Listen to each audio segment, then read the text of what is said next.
Vodafone idea ने technology के क्षेत्र में एक नया इतिहास रच दिया है और इस इतिहास को रचने के साथ ही वोडाफोन आइडिया ने स्टारलिंक यानी कि एलन मस्क की सबसे दिग्गज कंपनी के लिए एक बड़ी चुनौती भी खड़ी कर दी है।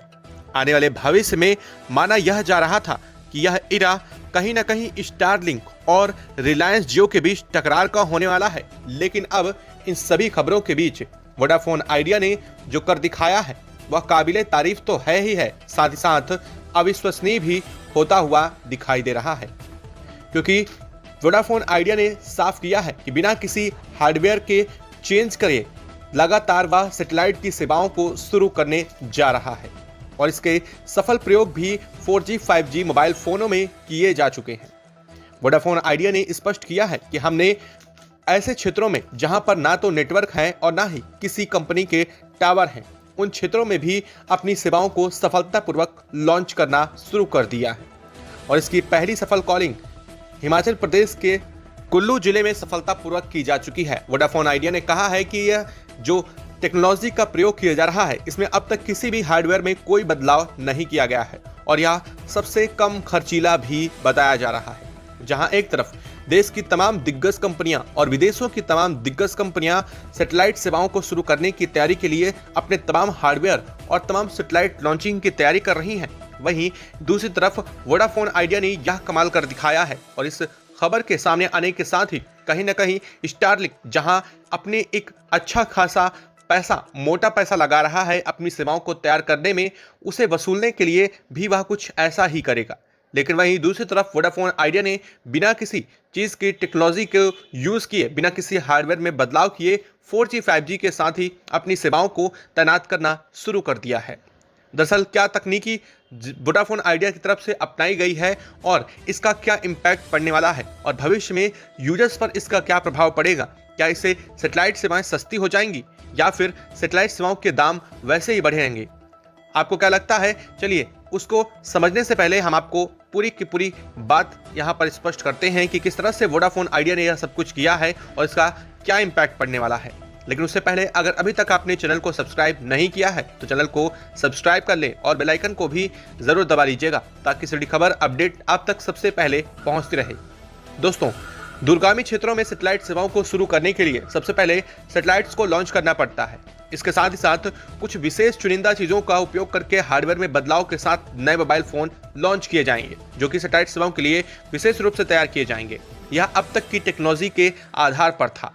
जिस तरह से स्टारलिंक यानी कि एलन मस्क की सबसे दिग्गज कंपनी दुनिया भर में अपने पांव पसार रही है, वह भारत जैसे देशों में भी अपनी टेक्नोलॉजी को उतारने की कोशिश में लगी हुई थी।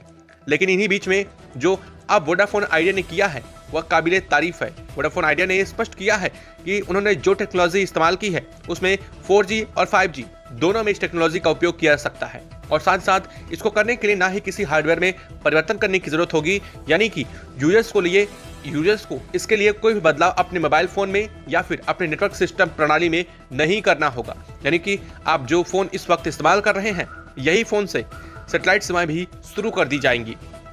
लेकिन यह टेक्नोलॉजी अब तक सिर्फ वोडाफोन आइडिया के पास है। हालांकि आपको बता दें कि वोडाफोन आइडिया ब्लू वर्ल्ड नाम की एक टेक्नोलॉजी के साथ मिलकर के काम कर रहा है क्षेत्र में, जो कि सफलता के पहली सीढ़ी चढ़ चुका है और इसका सफल ट्रायल होने के साथ ही सफलतापूर्वक वीडियो कॉलिंग भी की जा चुकी है और इसका परीक्षण किसी और देश नहीं बल्कि भारत में ही सबसे पहले किया जा चुका है। अब सबसे बड़ा सवाल यह है कि आने वाले समय में क्या इन दोनों कंपनियों के बीच टकरार भयंकर होने वाली है? तो बात बिल्कुल सही है। जहां एक तरफ वोडाफोन आइडिया अपनी सस्ती टेक्नोलॉजी के साथ वोडाफोन के क्षेत्र में और साथ साथ इस स्पेस टेक्नोलॉजी के क्षेत्र में आगे बढ़ रहा है, वहीं दूसरी तरफ एलन मस्क की स्टारलिंक परियोजना काफी बड़े प्रोजेक्ट पर काम कर रही है। देखना यह है कि अब इन दोनों टेक्नोलॉजी के क्षेत्र में सबसे ज्यादा देशों में विस्तार कौन करता है, यानी कि दुनिया के तमाम देशों में अपनी टेक्नोलॉजी को कौन बढ़ा सकता है। वैसे अगर बात करें तो वोडाफोन आइडिया ने स्पष्ट कर दिया है कि वह यूरोप के सभी देशों में अगले 2026 तक सभी देशों में अपनी सेवाओं को शुरू कर देगा, वह भी ऐसी सेवाएं जो कि सैटेलाइट सेवाओं के रूप में जानी जाएंगी। यानी कि अब 2026 के बाद कुछ ऐसा नज़ारा होने वाला है कि जमीन पर नेटवर्क देखने को नहीं मिलेंगे। इसके बावजूद नेटवर्क बिना किसी डाटा के यानी कि बिना किसी चीज़ के आराम से यूज़ किया सकेंगे और देश के किसी भी कोने में बैठे कहीं भी किसी से भी बात संभव हो सकेगी इस टेक्नोलॉजी की मदद से। और साथ साथ इसके लिए ना तो किसी फोन में बदलाव करने की जरूरत है और ना ही इसके लिए कोई विशेष फोन लॉन्च करने की जरूरत पड़ने वाली है। अब बात यहां आती है कि क्या अब टक्कर जियो के साथ भी होने वाली है? तो बात बिल्कुल सही है। भारत में 3 सबसे बड़ी दिग्गज कंपनियां हैं, एक रिलायंस जियो, दूसरे नंबर पर एयरटेल, वहीं तीसरे नंबर पर आती है वोडाफोन। लेकिन अब वोडाफोन जिस तरह से उछाल आगे मार रही है, यह बात साफ है कि आने वाला इरा कहीं वोडाफोन का ना हो जाए, क्योंकि जहां एक तरफ स्पेस टेक्नोलॉजी को बढ़ावा देने के लिए ये दुनिया भर की तमाम कंपनियां सैटेलाइट सेवाओं को शुरू करने की कोशिश में लगी पड़ी हैं और सैटेलाइट सेवाओं में शुरू करने के लिए यह तमाम हार्डवेयर में बदलाव की बातें भी कर रही हैं, तो वहीं वोडाफोन आइडिया की तरफ से यह एक नया प्लान सामने रखा गया है। नई टेक्नोलॉजी का प्रयोग कहीं ना कहीं वोडाफोन आइडिया को एक बड़ी बढ़त जरूर देने वाला है। हालांकि इस खबर के सामने आने के साथ ही एलन मस्क की स्टारलिंक के भी होश उड़ चुके हैं।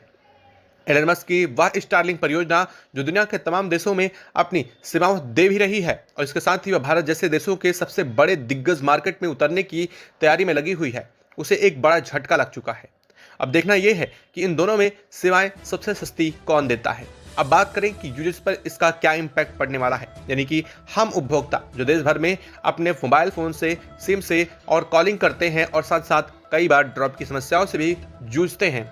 ऐसी परिस्थिति में हम पर क्या पड़ेगा और साथ साथ इसका लोगों की जेब पर क्या इम्पैक्ट पड़ने वाला है। दरअसल वोडाफोन आइडिया की वजह से अब यह मार्केट एक बार फिर से यूजर्स के लिए बहुत अच्छा होने जा रहा है। जिस तरह से वोडाफोन आइडिया ने स्पष्ट किया है कि उसे किसी भी हार्डवेयर में बदलाव करने की जरूरत नहीं पड़ेगी, यानी कि हम अपने फोन में किसी भी नए इक्विपमेंट को जोड़ना नहीं पड़ेगा। अगर हम सैटेलाइट सेवा वोडाफोन आइडिया के थ्रू लेना चाहेंगे तो हमारे यही फोन, यानी कि जो अभी हम इस्तेमाल कर रहे हैं 4G 5G फोन, इन्हीं फोन में इस सेवा को इंस्टॉल कर दिया जाएगा। वह सिर्फ और सिर्फ वोडाफोन आइडिया की सिम के साथ ही। यानी कि स्पष्ट है कि अगर वोडाफोन की सेवा लेनी है तो हमें कुछ और नहीं बल्कि इसी फोन में हमारी वो सेवाएं शुरू हो जाएंगी। लेकिन वहीं अगर हमें स्टारलिंक की सेवा लेनी है या फिर हमें रिलायंस जियो के स्पेस टेक्नोलॉजी वाली सेवाएं लेनी है, यानी कि सैटेलाइट सेवाएं को अपने फ़ोन में शुरू करना है, तो उसके लिए हमें कुछ ना कुछ इक्विपमेंट बाहर से भी लगाने पड़ सकते हैं। यानी कि हमें फ़ोन के साथ कुछ हार्डवेयर में बदलाव करना पड़ सकता है, चाहे वह फ़ोन के साथ किसी इक्विपमेंट को जोड़ना हो या फिर अपने घर या फिर अपने ऑफिस में किसी इक्विपमेंट को रखना भी शामिल हो सकता है। यानी कि सीधे तौर पर देखा जाए तो हार्डवेयर में जहां पर एक मोटा खर्चा करने की जरूरत पड़ सकती है, तो वहीं वोडाफोन आइडिया के इस प्लान की वजह से, इस टेक्नोलॉजी की वजह से किसी भी तरीके का कोई भी एक्स्ट्रा चार्ज नहीं देना होगा और इस वजह से यह स्पेस टेक्नोलॉजी में एक बार फिर से यूजर्स फ्रेंडली होने वाली है। यानी कि यूजर्स के लिए सस्ते दाम में रिचार्ज उपलब्ध हो सकेंगे। सीधे सीधे अगर कहा जाए तो यूजर्स को इसका मोटा फायदा और काफ़ी मुनाफा देखने को मिल सकता है। आपको क्या लगता है, क्या वोडाफोन आइडिया ने एक बार फिर से वही किया है जिसकी उम्मीद वोडाफोन आइडिया से की जा सकती थी? कमेंट बॉक्स में लिख करके जरूर बताइएगा। जय हिंद दोस्तों।